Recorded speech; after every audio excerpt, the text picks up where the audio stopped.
За ингээм дэлхийн морхон шишинтний дээд хэмжээний чуулган 8 дахь удаагийн чуулган болох гэж байгаа. Энэ үед одоо дэлхийн морхон шишинтэй одоо энэ хорлын гишүүд болоод лам хуургуу та бүхэндээ мэнд дэвшүүлж байна. Ингээд одоо нодон жилээс хойш Монголын морхон шишний туган нэгчлэн хийд болон бидний хийсэн үйл ажиллагааны талаар та бүхэндээ айлтгахад ингээд бид өнгөрсөн жилд бол морхон шишнийг түгээн дэлгэрүүлэх ийм талаараа бол одоо нэлээд ахиц гаргалаа. Яагаад гэх юм бол одоо телевиз морхон шишинтний одоо гандан телевиз гэж морхон шишинтнийг сурталчилдаг ийм телевиз гарч энд бол одоо морхон шишнийг түгээн дэлгэрүүлэх ард түмэндээ сурталчлах ийм ажлыг одоо зохион байгуулж байгаа. Шашны олон төрөлд арга хэмжээнүүдийг бас энэ одоо зурагт телевизээр дамжуулан ард түмэндээ хүргэж байгаа ийм сайхан одоо үйл явдал болсон. Мөн энэний хажуугаар FM 97.5 гэдэг одоо ийм радио явж байгаа. Энэ радиогоор бол байнгын одоо морхон шишний тухай сурталж таниулж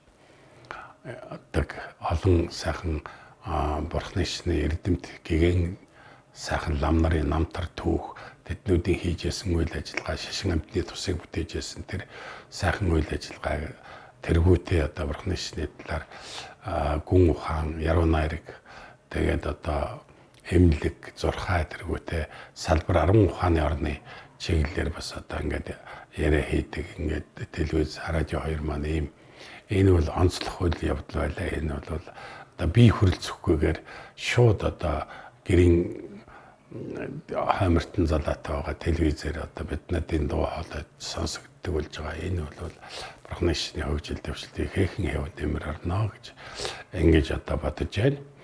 Тэрнээс гадна бол энэ жил бол морхон багшийн их дүүцэнгээ тэмдэглэсэн.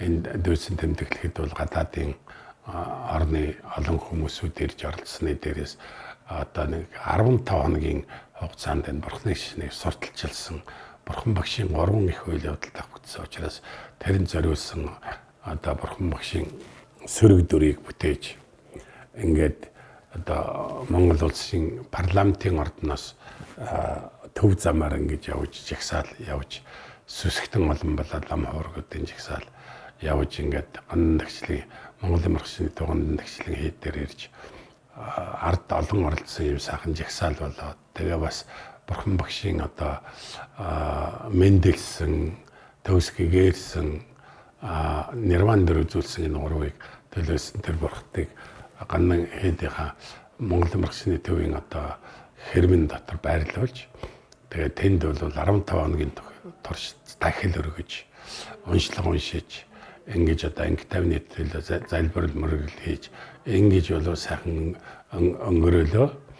Энэс гадна бол 4 сарын 8-нд дэлхийн буддийн шишинтний өдөр болгож зарласан дэлхийн одоо морхон шишинтний дээд чуулганы нас бол зарласан. Энэ өдрийг тэмдэглэж лам хуургууд одоо анги тавны төлөө мөргөл залбирлаа үйлдэж үг яриа хэлж лам нарт болоо сүсгтнүүдэд яриа хийж морхон шишний тухай ийм одоо сайхан үйл явдал боллоо. Энэс гадна бол одоо дан шиг наадам гэдэг том наадмыг зохион байгуулж 8 сарын 6-наас 2 өдөр одоо зохион байгуулсан. Энд бол ард олон бол маш их олноор оролцсон.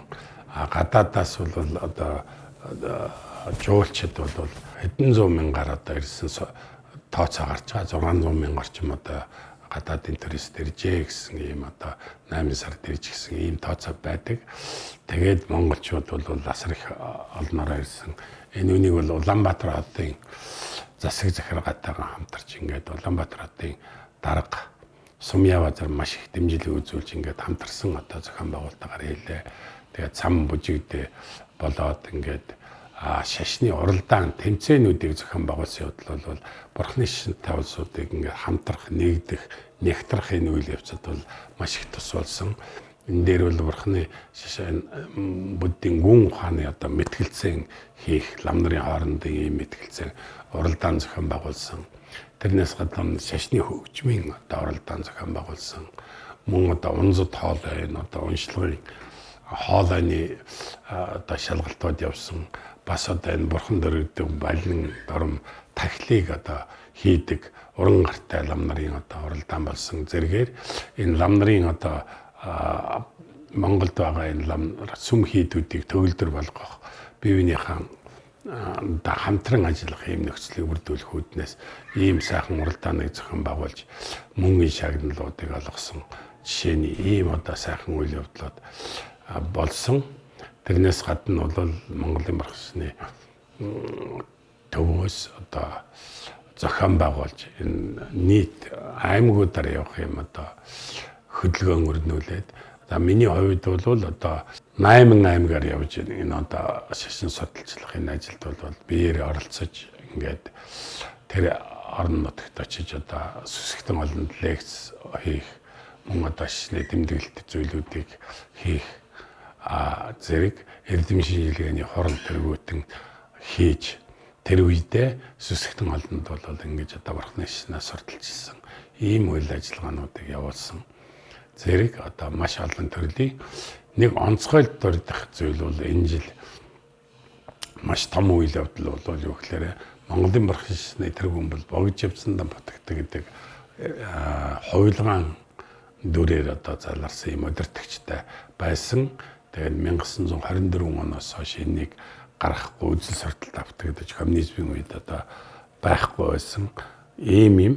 Тэгэхдээ зэрэг энэ хуучин уламжлалаас сэргээж Монголын бурхан шашны тэргүүнийг одоо залах юм тодруулах юм ажил явагдаж тэг амжилттай одоо тодруулаад ингээд одоо ширээндээ залаад ард түмэн болоод лам хуургуудаа мөргөл айлдах жишээний ийм ажлуудыг бол одоо хийлээ.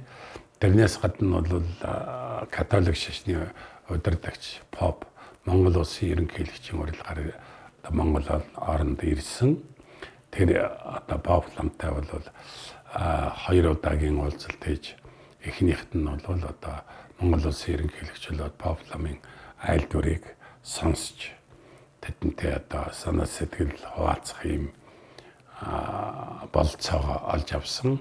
Түүний дараа бол шашны олон шашны хамтарсан уулзалт болсон. Энэ дээр бол Монголын марксныг төлөөлж би бол үгээ хэлээд одоо ингээд тэр олон шашны улсуудад бол зорьсон юм одоо инг тайванч хамтарч ажиллах эв нэгдэл болоод ингээд эв зүйтэй байх шашин хоорондын одоо маргаан тэмцэлгүй байхын талаас бол уриалж сайхан үг хэлж инглээ.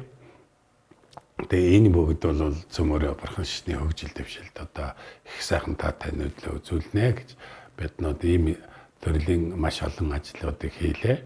Энээс гадна бол Монголын бурхан шашны дээд чуулганы гишүүн орнуудад бүгдээр нь одоо иймэрхүү үйл ажиллагаа явсан гэдэгт итгэл бишрэл бол байна. Тэгэхээр орондоо ингэж одоо бид энэ үйл ажиллагааг бол жиглэг ард түмэнд хандсан ийм одоо лекц болоод сурталчилгааны ажлуудыг өргөн дэлгэр хийх ийм одоо болцоотой нөхөцөл бүрдэжээ. Тэгээ та бүгдтэй одоо дараагийн чуулган хүртэл энэ бүх ажлуудыг хийж эвлэлтэй нэгдэлтэй тэгээ энэ байгууллагын улам сайхан хөгжүүлж ингээд биеиндээ саналаа солилцож энэ ажил амьдралынхаа туршлагыг хуваалцах ийм сайхан одоо мөч удахгүй ирэх гэж байгаад баяртай байгаа.